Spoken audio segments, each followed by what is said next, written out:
तुमच्या पीएफ खात्यातून आता 5 लाख रुपये 3 दिवसात मिळणार। सरकारने घेतलाय मोठा निर्णय। तुम्हाला याचा फायदा कसा होणार जाणून घेऊया थोडक्यात। नोकरदार वर्गासाठी आणि 7.5 कोटीहून अधिक ईपीएफओ सदस्यांसाठी केंद्र सरकारने एक मोठा आणि दिलासादायक निर्णय घेतला आहे।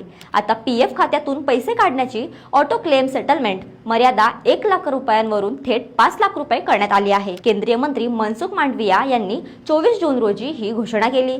या निर्णयामुळे आता लग्न, शिक्षण, घर बांधकाम किंवा आजारपणासारख्या महत्त्वाच्या गरजांसाठी 5 लाख रुपयांपर्यंतची रक्कम केवळ 3 दिवसात थेट तुमच्या बँक खात्यात जमा होईल। जर तुमचे केवायसी पूर्ण असेल तर तुम्हाला यासाठी कोणतेही कागदपत्र देण्याची गरज भासणार नाही। सरकारच्या या निर्णयामुळे तुम्हाला तुमच्या आर्थिक नियोजनात आणि अडचणीच्या काळात किती मदत होईल असं वाटतं? तुमचं मत कमेंटमध्ये नक्की सांगा आणि अशाच महत्त्वाच्या बातम्यांसाठी थोडक्यातला फॉलो करा।